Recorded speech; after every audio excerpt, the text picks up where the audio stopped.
Welcome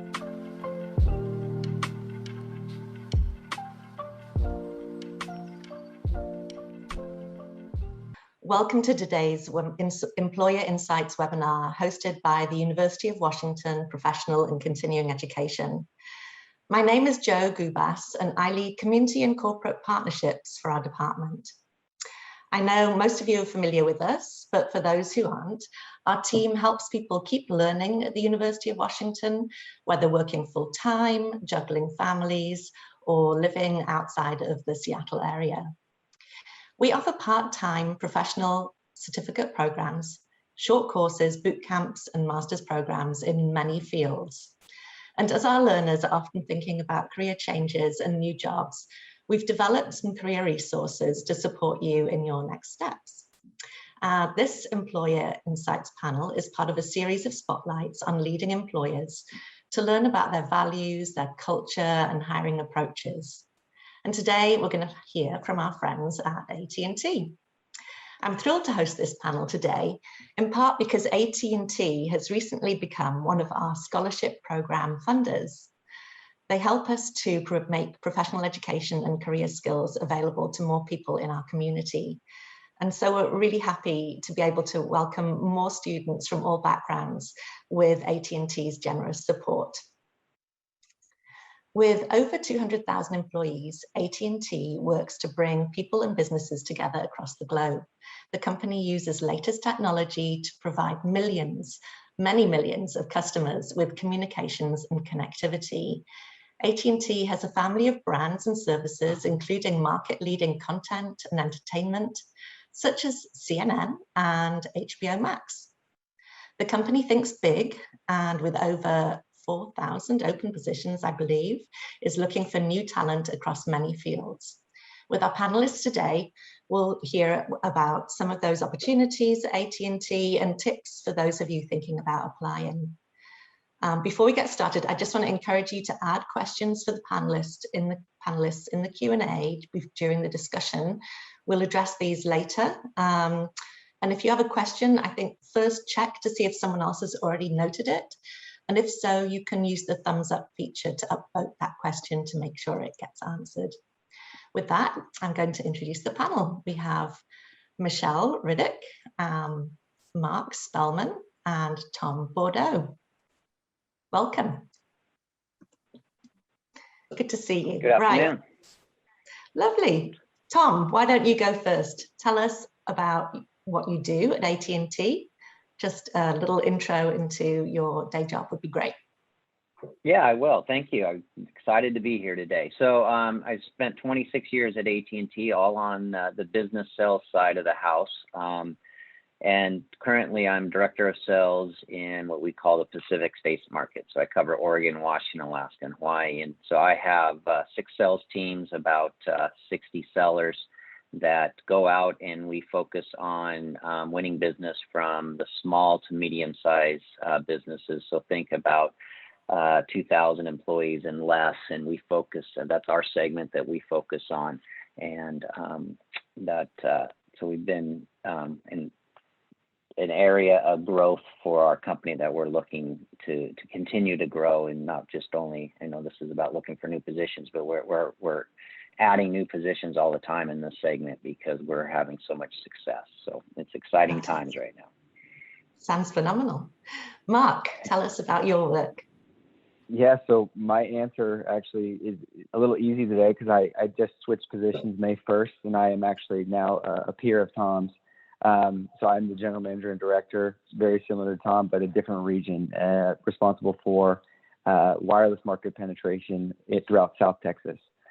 In my previous role, which I think is something we can absolutely talk about today, I was an associate director in Dallas in our headquarter office and was responsible for running our B2B sales development program, which is bringing on recent college graduates into the business and training them up for full-time sales positions around the country. Fantastic. Michelle, over to you. Hello, everybody. And Tom, good to see you again. I think we had an event together at UW. And Mark, I'm sure I've sent some students your way. So with that said, I'm a university relations manager / recruiter for AT&T. I am in the West, I'm in California, and support many of the universities on the West Coast, including, of course, the #1, right, University of Washington. So approaching 25 years of service and absolutely love what I do. So thank you for the invitation today. It's great to have you. Thank you for coming to talk to our students over the years. That's fantastic. And it's good to have you here. So I wanted to hear a little bit about your personal career paths into AT&T. How was that process for you? And if it was a while ago, you know, maybe you could just speak to more about your recent moves. Do you want to, Michelle? Do you want to keep going on that? Sure, I'll keep going. You know, as I mentioned, you know, Tom has me by a year, but a lot has happened and changed and evolved in the close to 25 years that I've been with the company. So we were part of a regional Bell system in California in the West Coast. It was called Pacific Bell. I had about several years of human resources experience before coming on to AT&T. Some of you may be interested in human resources or working professionals now. So I have spent years in compensation, employee relations, generalist responsibilities.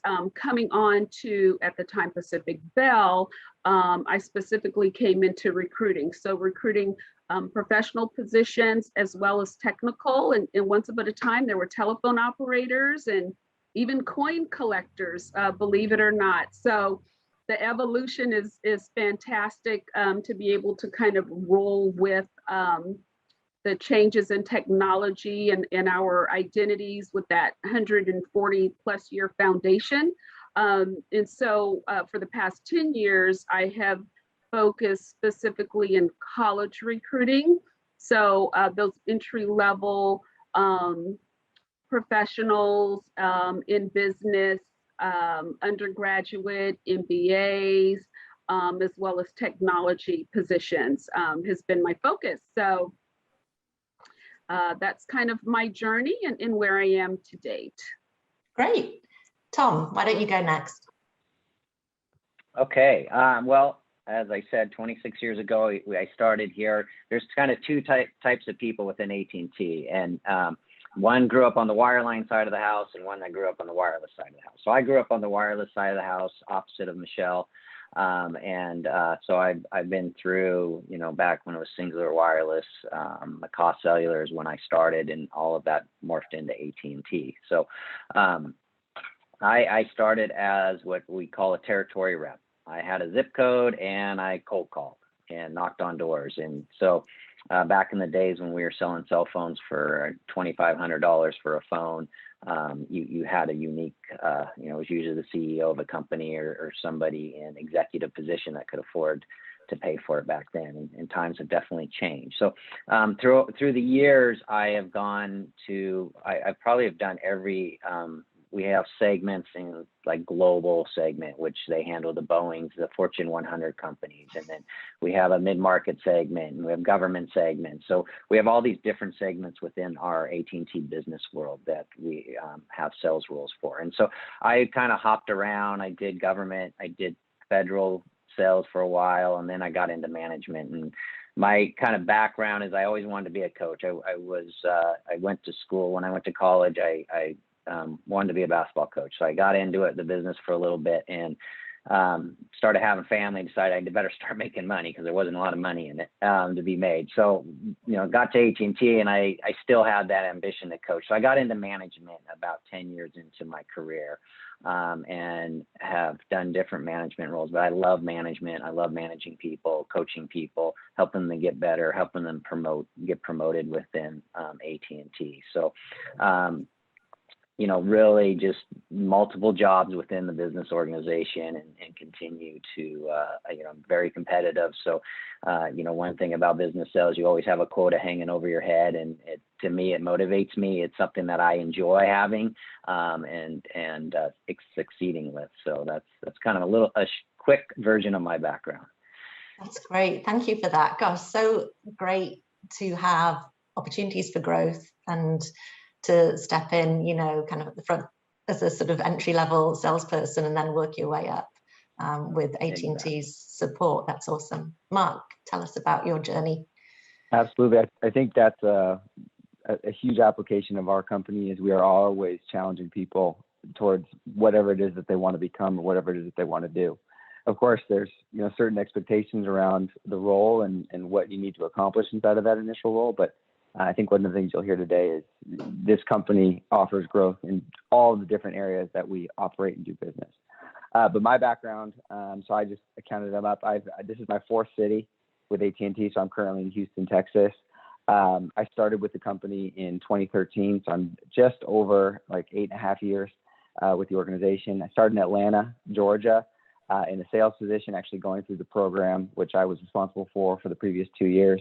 I moved to Los Angeles, where I was, like Tom, your frontline seller, sales executive, responsible for a zip code or a specific set of accounts, and really building our book of business with those customers.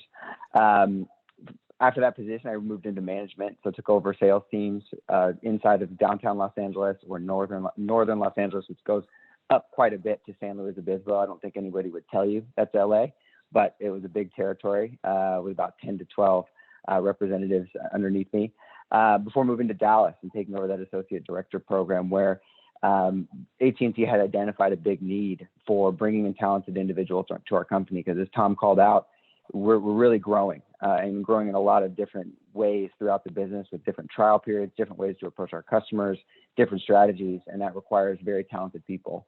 And what that program is really a hiring engine to staff those organizations and those endeavors. So I was in Dallas, Texas for 2 years, and then I moved to Houston to take on this position actually on May 1st. So I've been here for almost 3 months now. It's been absolutely wonderful and joined an excellent team with Tom, as well as the other leaders on that group. So really great organization to be a part of. Gosh, and you've been able to be all over the country. Have fun.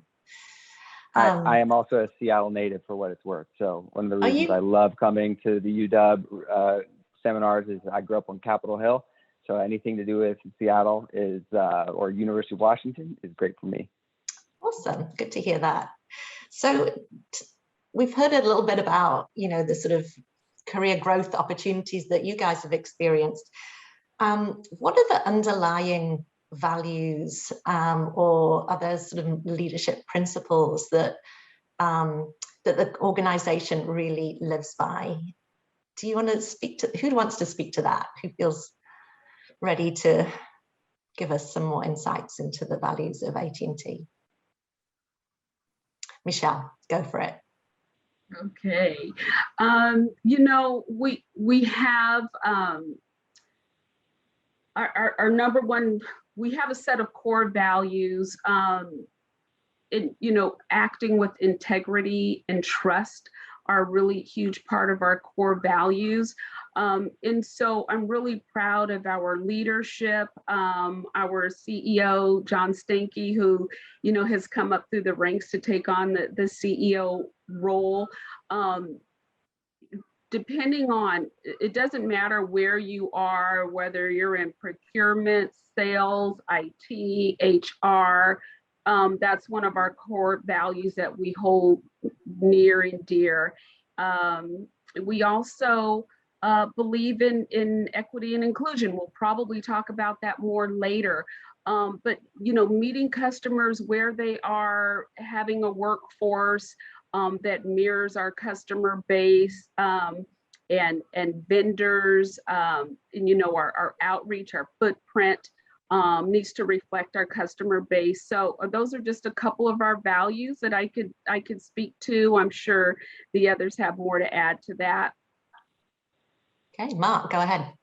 Yeah, I can absolutely piggyback on that. I think integrity, I wrote down a couple words here in those questions. Integrity diversity, inclusion, creativity, collaboration, and then continuous improvement. I think that really embodies a lot of the things that we do. You can't be the business that you want to be without operating with, the utmost integrity and treating customers the right way. The other big thing there is, of course, creativity. There's not one way to do this job. Even in sales, there's not only one way to be a successful salesperson. It's always about challenging yourself to find a new lens in how to approach the position. And I think that is embodied whether you're in the sales position, marketing, process, deployment. There's a million things that we do, but finding new ways to do it and to do it better is something that really is the goal of any organization that you're a part of. Tom, do you want to add to that? I think the last piece I'll add is, one of our key values or philosophies is take care of customers first. So, we're not a business without customers, and customers, so we have to make, whether if somebody's designing products, it has to be simple for customers to use. It's, from a care standpoint, how easy is it to do a transaction with us? Just whatever it is, whatever touch point we have with customers, we've got to be really good at it. And it's every thought process that we go through has customers first in them when making decisions. And so that's probably a big one that we focus on daily. How do you, when you are sort of looking at new candidates, how do you see people bringing these examples out in a way that makes you feel confident or assured that they have the right kind of mindset for your organization? Are there some things that stand out as or examples that you can give of ways that you're able to identify those values in new hires? Tom, keep going. Oh, Michelle, go. That's fine. I'll put on my, I'll take the HR role here, as I'll continue to do here, because again, the candidates that myself and my team interview either may get handed off to Tom and Mark, or they may not. So I think that gatekeeper role that we have is really important. And our HR team develops sets of questions that are relevant to any position that the candidate is interviewing for. We're really big on initially doing those behavioral interviews, which may be basic for a lot of folks, but those that don't know, the purpose of a behavioral interview is kind of digging in. Past behavior dictates future behavior in a lot of cases. And so we'll really tailor those questions. Tell us about a time you had a difficult sale, how you overcame it. Tell me about a time that you had an issue with a coworker. Everyone has issues with coworkers, or I'll just use that as an example, but what we want to know where that integrity piece comes in is, how did you handle that and what was the outcome? So we try to do a lot of digging. We're initially looking for those relevant skill sets. Anybody could write a good resume these days and put the skills, but our interview process really tries to dig in to some of those behaviors that we think are really important to be successful in any of those areas. Mm-hmm. Do you want to say to the sales directors, want to say anything else about the way in which those values kind of surface and are fostered? Yeah, I can add to that. I think to Michelle's point, a lot of it is you're doing those things in your life currently, right? It doesn't need to be related to a professional assignment, but you obviously display passion in areas that align with these values. And I think that's a big piece, is being able to kind of explain, how are you operating in your daily life that would align with these ideas. And oftentimes the candidates that we hire or successfully join our business have examples that they're able to articulate and explain. You can see the passion behind what it is that they're doing, right? And I think that's a really big piece, is and it was great advice for me inside of my career as I wanted to become a leader, is you don't need to have the responsibilities of a leader to be one. And I think that applies to all of these items as well, is it doesn't need to be a part of your job to display these things as important. They just are, and they're reflected in the things that you do, and the way that you operate and the way that you handle yourself. So, one is just having also a really good dialogue in your interview, a really good dialogue with your recruiter, and really getting, those personal aspects across and making sure that they're highlighted and well understood. Tom, anything to add on the idea of that was well said on Mark's point and Michelle's. The only thing I would add, some things that I look for, I love passionate people, and that, especially in sales, I want people that, have that passion to go succeed and have that energy and drive to do it. And so I'll ask a lot of questions on how show me examples of that. What have you done in whether it's personal life or business world life, that can show that. But it's really all about the dialogue on being able to talk to, to be able to talk about your personal life story and how you, how you are, whatever it may be, whatever value we might be talking about, to show that example. Mm-hmm. Well, before we sort of delve more into the kind of tips for applicants, I want to stay with this idea of like culture. And I was just wondering, can you, like, when you think about AT&T versus other big companies that have principles and values, like what stands out about AT&T? Like, why is it so, for you, what is it about the culture that has encouraged you to stay and do well there, do you think? I'll start that one off. Yeah, I'll take that real quick. So it's, being here for 26 years, you always read about, people leave a company because of their boss. That's usually the number one reason. It's very rarely about money or anything else. And one of the things, I've had, 25 different bosses over my career, and some wonderful, some not wonderful.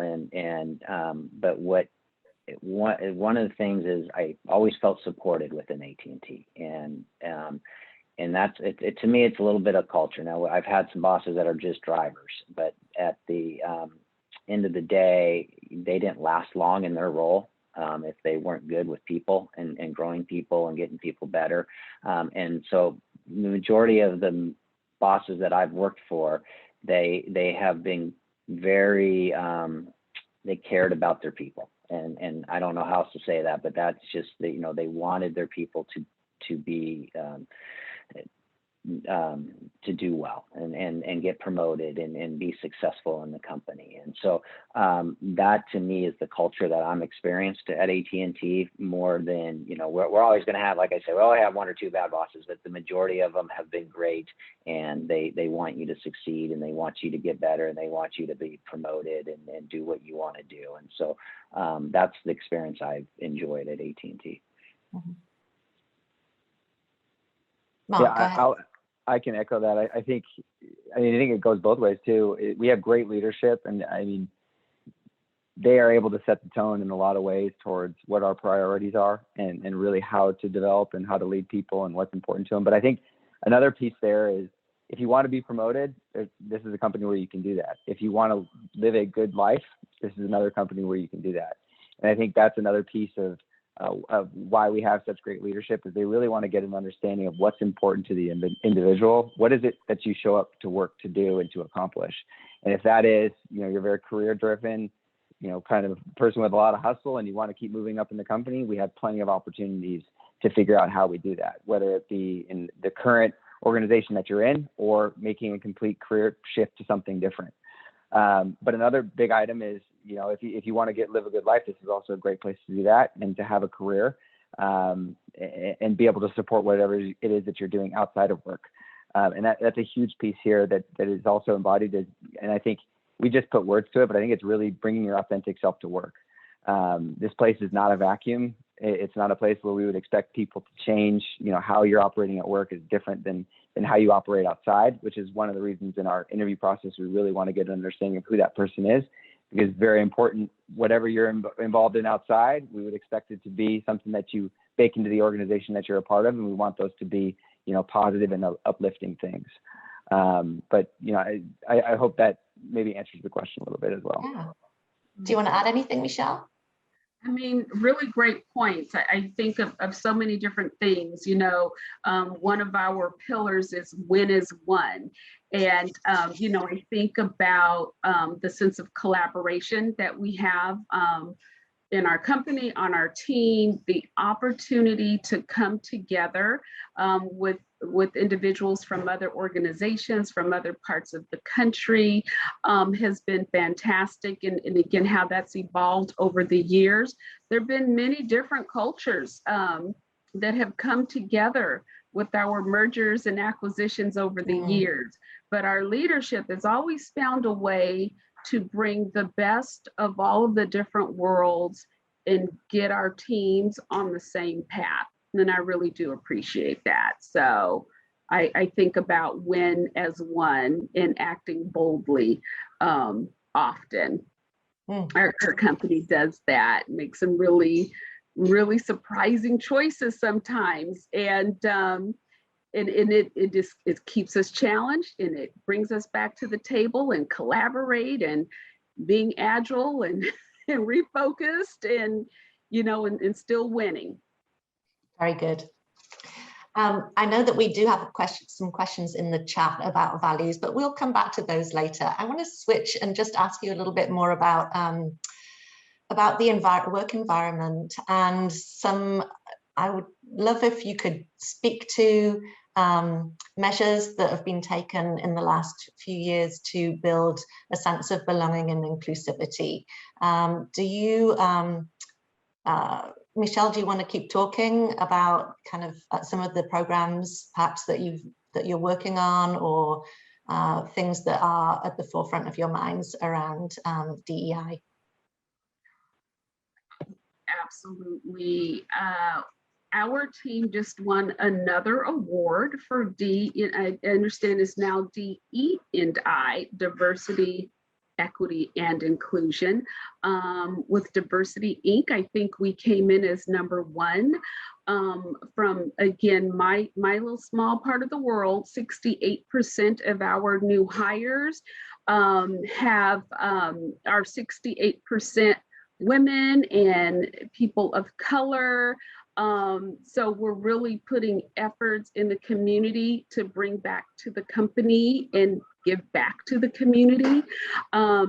We are hosting an event shortly, shameless plug here for anyone interested in finance. We're hosting an MBA Women in Finance business case competition, finance competition called She Counts. So, we put these different activities for students to collaborate with each other, get mentored by AT&T. Perfect segue into our 15 different employee resource groups that we have within AT&T. AT&T Women of Finance, for example, will mentor these students that are interested in participating in the case competition. We even have an employee resource group for over 50. We're a I'm not going to say that I'm a member or not, but you do the math. But we're our multi-generational workforce at AT&T with over 200,000 employees. We have another resource group called Oxygen. If you think of the XY generation, came up with a clever name, Oxygen, for the younger professionals coming into the company that want to collaborate. We have spent millions of dollars in our communities with one of our projects, Believe, where we help with women's shelters, education, bridging the digital divide.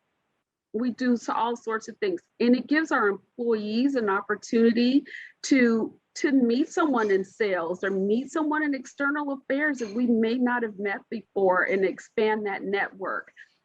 So I could go on and on. I'll pause there, but lots of opportunities there. Yeah, we know about the impact on the community. Were so appreciative of the funding that we got to support some of the scholarships that we are working to expand. So you definitely listened when we expressed a need to be able to fund more people wanting to take our programs. So we're thrilled to be able to help some more students in that way, working with you guys. Yeah. Mark, Tom, do you want to add anything on efforts that your teams put into building an inclusive environment? Yeah, I think it really goes back to, I mean, I think Michelle called it out at the beginning, AT&T really strives to be a member of the community in which it operates, right? So we view ourselves very much as, another member of the Seattle, Washington community, or, Houston community. Both by the customers that we have in that area, as well as the employees that we have. And a huge way that we try and do that, at least in Houston, and I think Tom could probably say the same, is we really tap, our employee base towards what's important to you. What are you involved in outside of work? How can we organize resources, either it be human capital or personal capital, to make a difference in that project? If it's an organization that you're involved with, if it is, a food bank or a children's hospital, or if you maybe you had something in your personal life that drawed you to be associated with a specific organization, right? And we orient ourselves to stand behind that person. It can be very impactful, not just because you have a large organization with a lot of resources, but it's also a very personal approach because it's important to an individual who's a part of a specific organization. So that's definitely a big way that we try and do it. Is I can go and research a bunch of organizations, what's important to me, but I also want to make sure that my team is involved in that conversation so that we're, orienting behind what's important to them. Yeah, very good. Anything to add, Tom? Happy to move on. Those two answered it very well. I don't know if I have much to say. Cool. Okay, well, I want to ask a little bit about the changing talent needs that you're seeing. And I know, you can't speak to the whole organization because it's massive. And but I don't know whether you've looked at any of the questions in the chat yet, but we have such a broad range of students, a lot of them taking tech related certificate programs, and just wondering, as technology changes, as your goals change, are there particular sort of skill sets or really high need areas that you kind of want to call out as, to say, you should be learning this next? Tom, do you want to go with that? Yeah, I'm just kind of breezing. So it sounds like we have a lot of people going into the data science software certification industry, and it, we talk about in our company all the time is our data analytics department. It continues to grow and grow, and data analytics in every company is extremely important. And whether that be Amazon or Microsoft or AT&T, it's just it's really narrowing down ways on how do we go after customers better.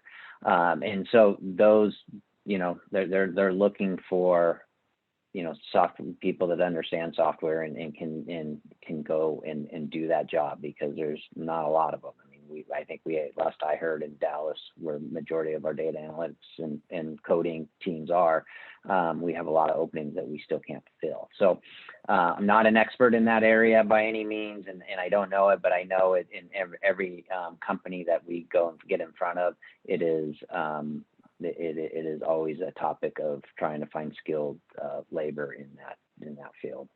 Mm-hmm. Mark, what talent challenges have you experienced in the last few years? Talent challenges.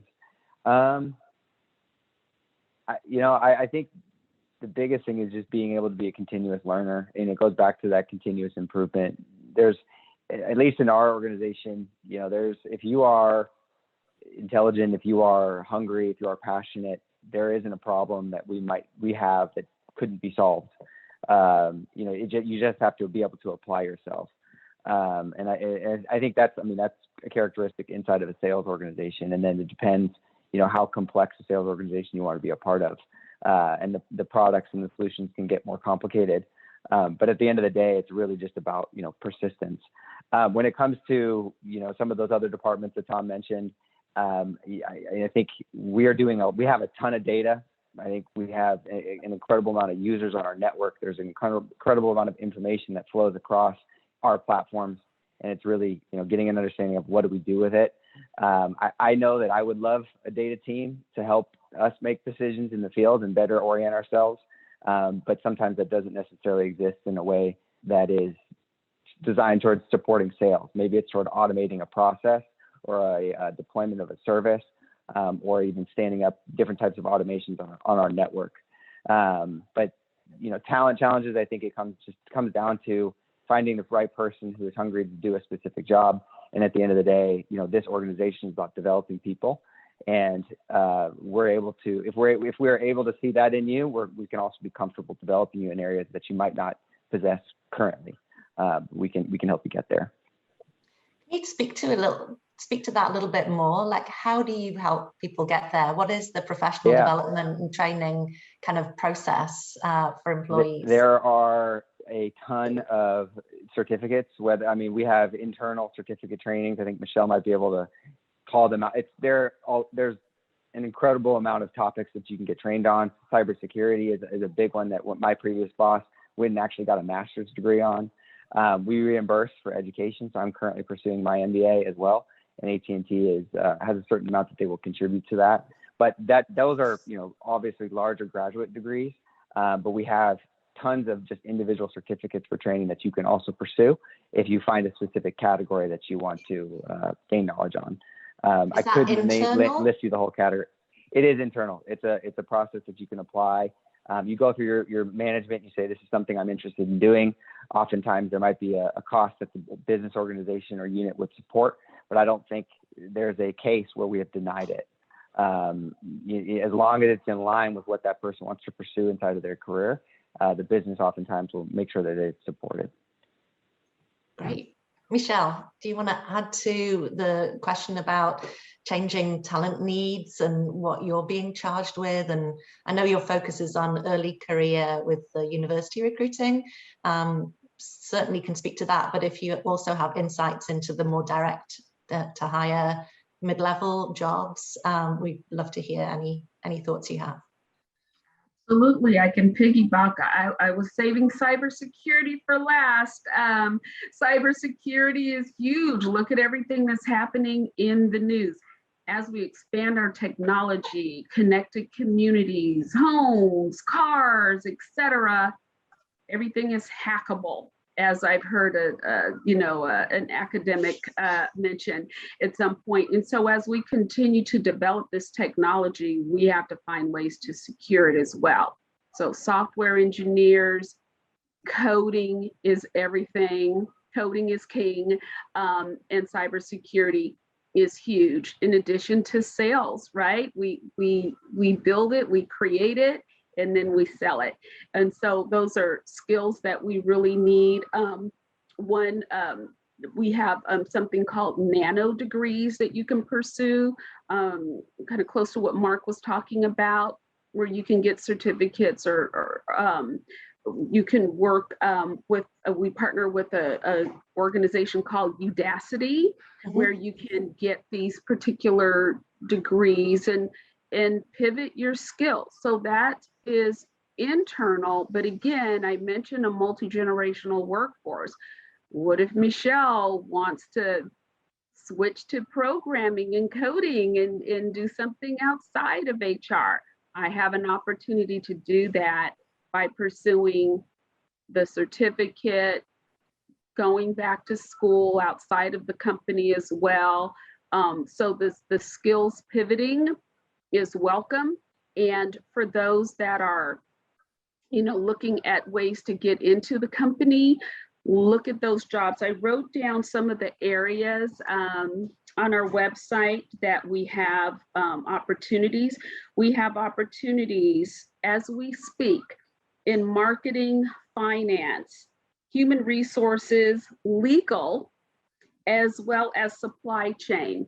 AT&T.job, you can go into, you can search for all of these opportunities. That's just a piece of it. We also have positions in government, you know, all sorts of external affairs, you name it. So other than pursuing a, you know, an MD, there's probably an opportunity at AT&T. So it's a matter of going through jobs, making sure that you're adding those relevant skills to your resume, and that should get you in full consideration for any of these opportunities by having those relevant skills. So that's great, thank you. Let's dig into the whole kind of application process a little bit.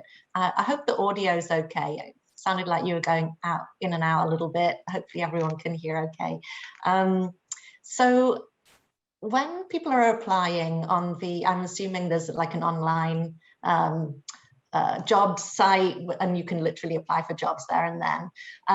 Is there a, do you have to kind of create a job profile that then you can kind of attach to different jobs that you're interested in?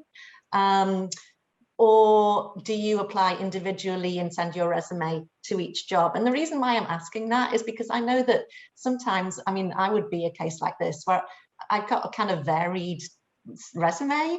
And so I might want to tailor my resume for one particular job and highlight some skills versus a different job. I might want to highlight other skills. So how do people, you know, apply for different jobs and stand out in a way that recruiters for those particular jobs would see? Kind of, can you give us a little bit of the back end of that?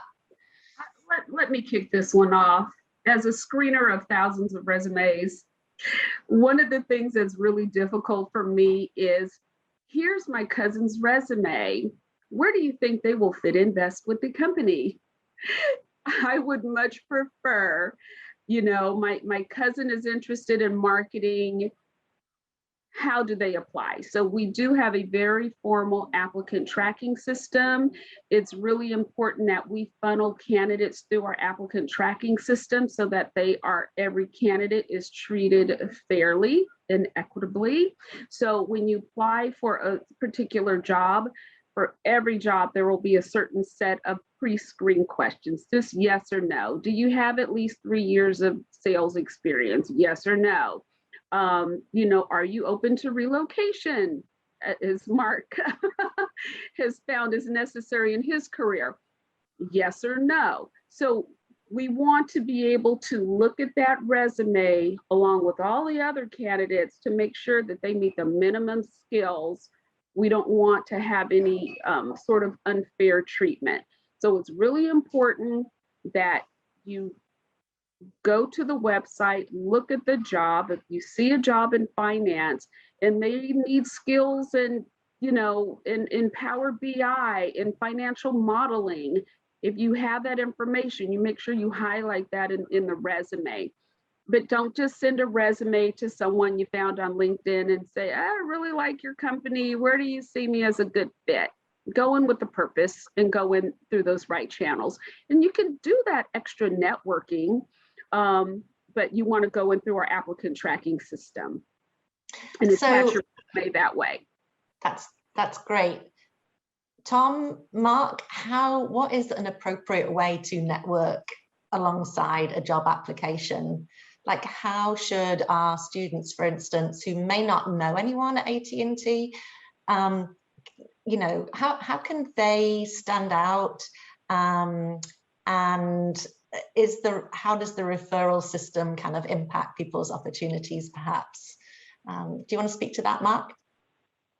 Yeah, I mean, as a hiring manager today, I will often connect with sales professionals through LinkedIn, and we'll actively funnel them to our application process. I mean, I am constantly in need of talent, and I don't think there's ever a situation where I could have enough, whether that be for an existing opening, or maybe I found the right person and I need to figure out how our organization can be flexible to have them join the team.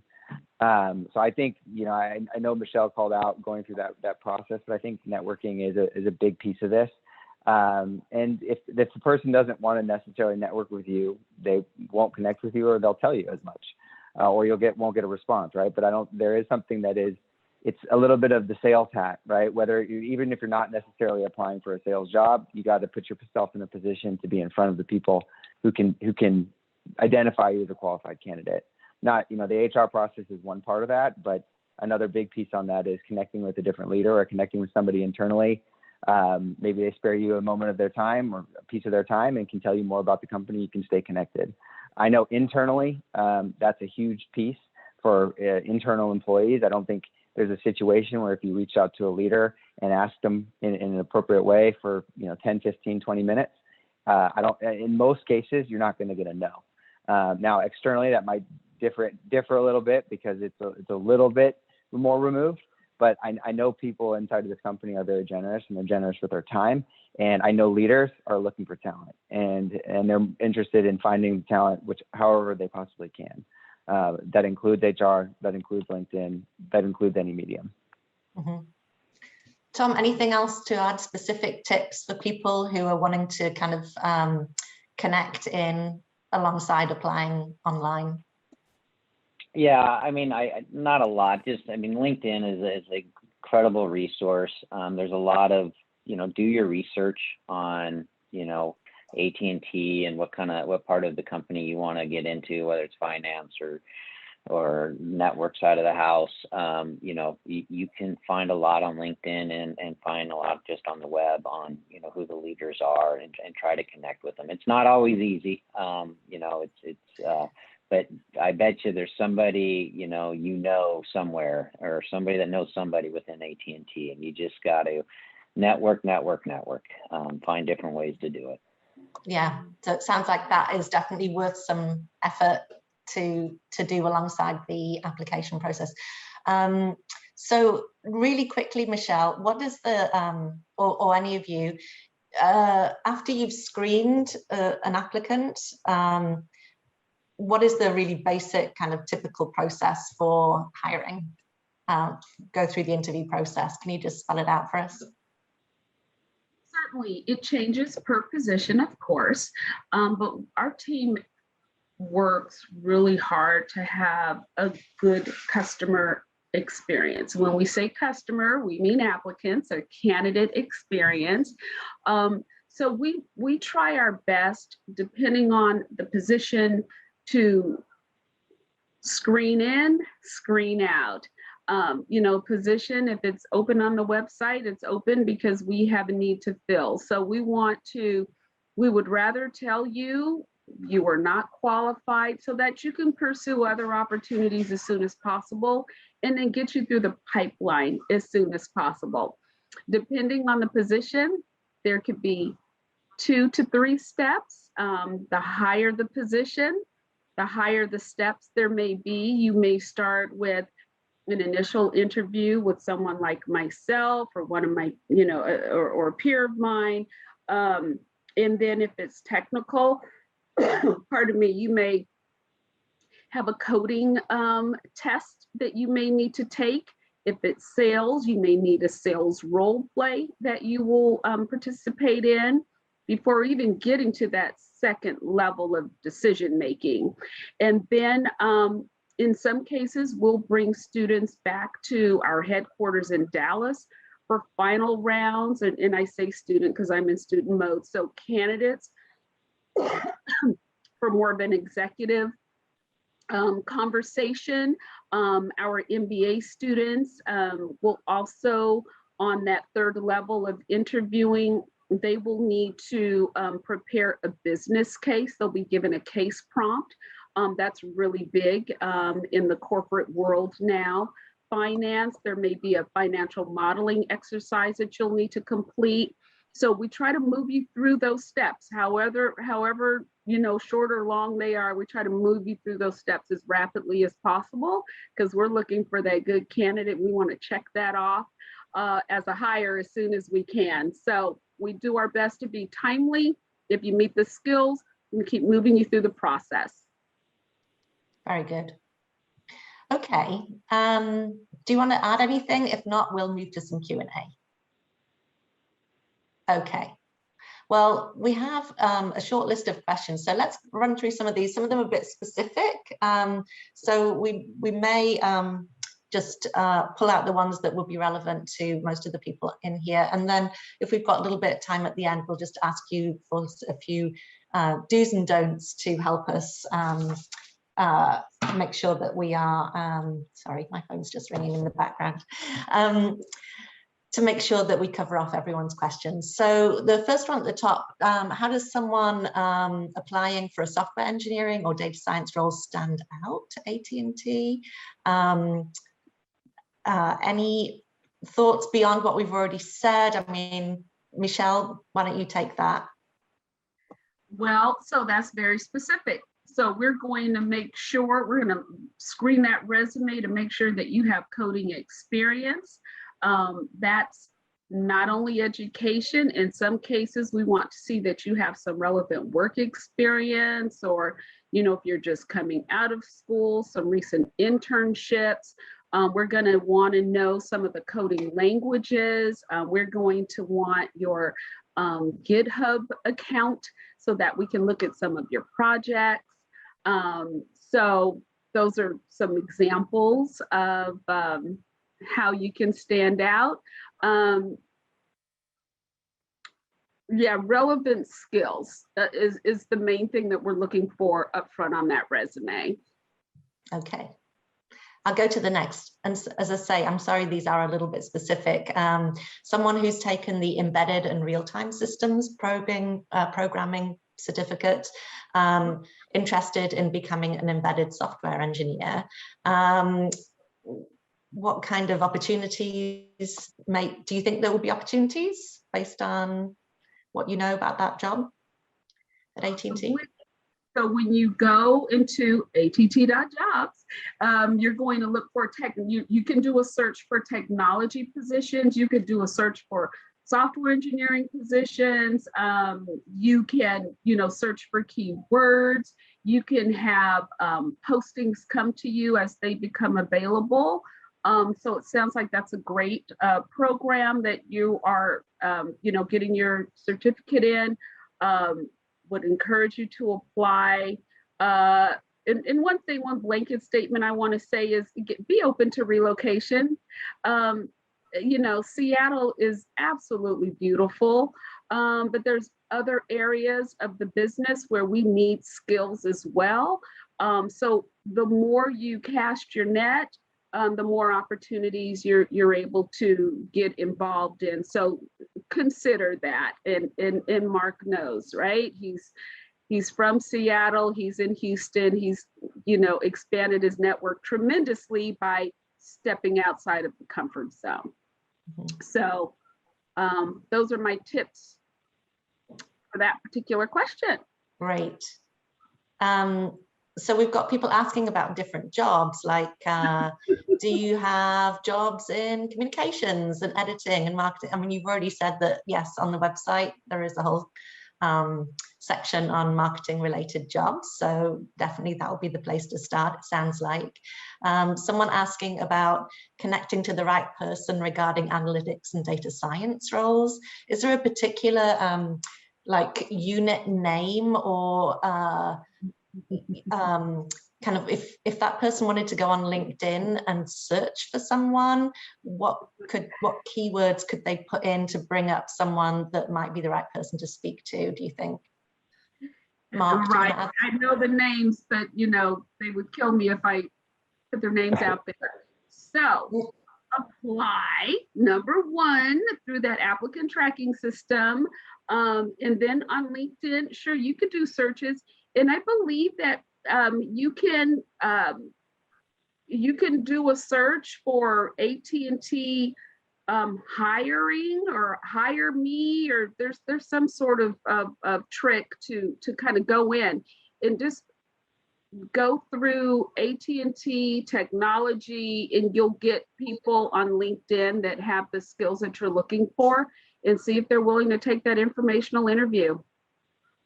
They will Right. also, I mean, a lot of our leaders are also posting their own requisitions on LinkedIn on their own. So that's another good way, is if you're searching for a specific unit, the person who's posting that is probably the owner of that job.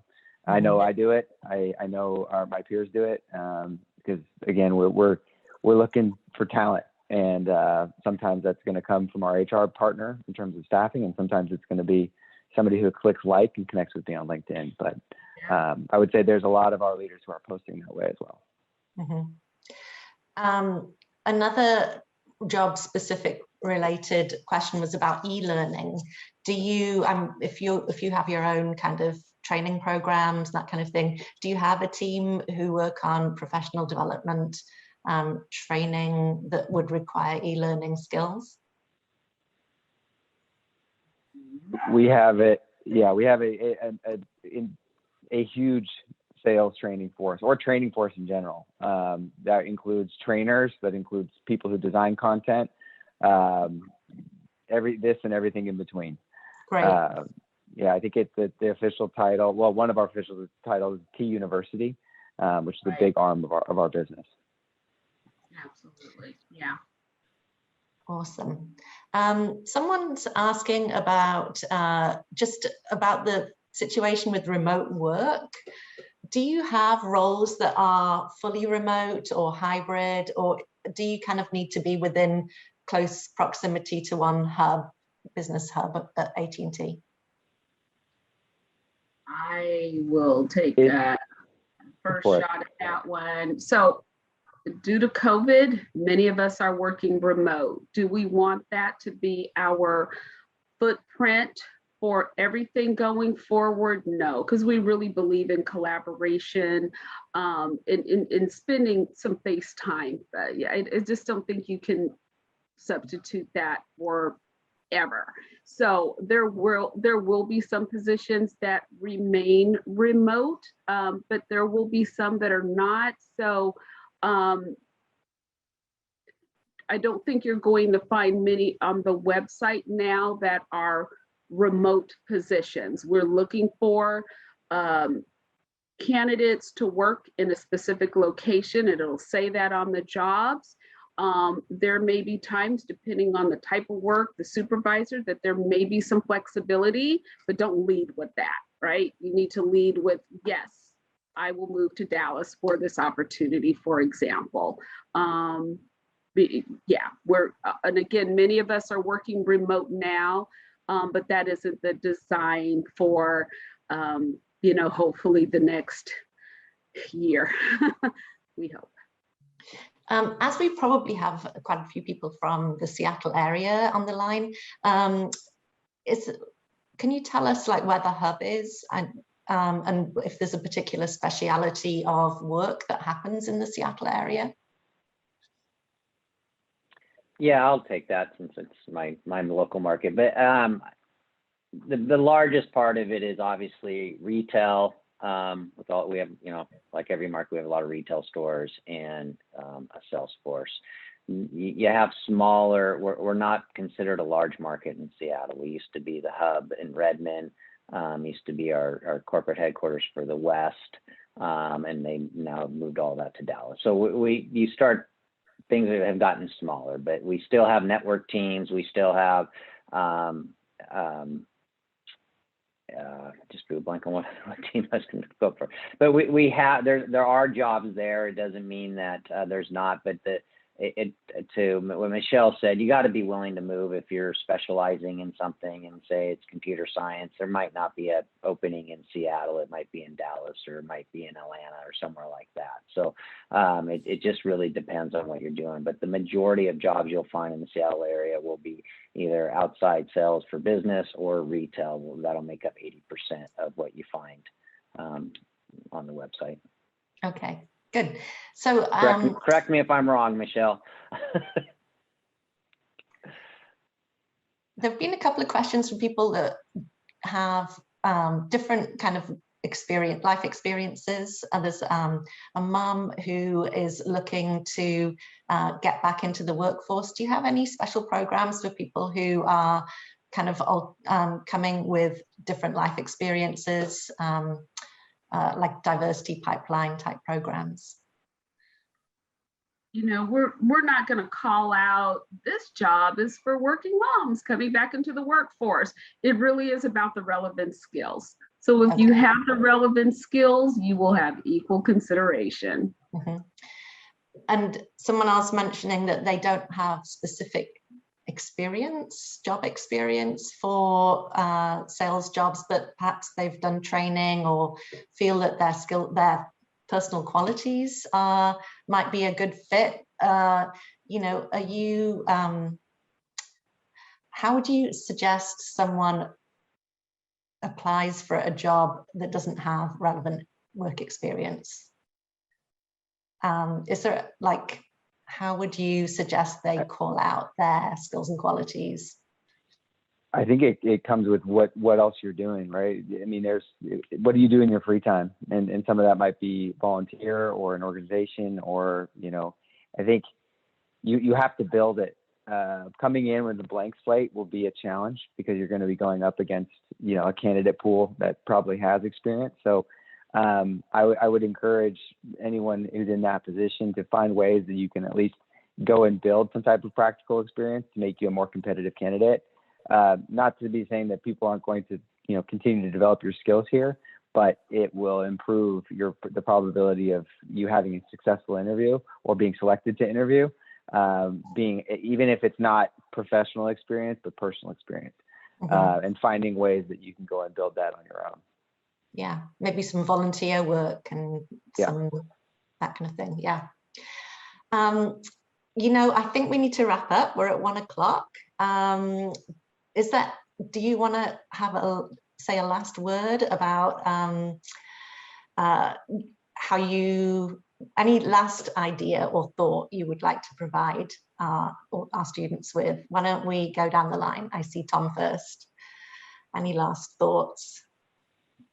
No, I just, you know, it's great, you know, speaking to everybody. Congratulations on trying to, you know, go get back and get educated better so you improve yourself. I'm a big believer in always improving yourself no matter what age you are. And so, you know, I'm taking classes right now too. So I'll continue to do that. And, you know, it's not an easy process to find the job that you want, but it takes a lot of work. It takes a lot of dedication.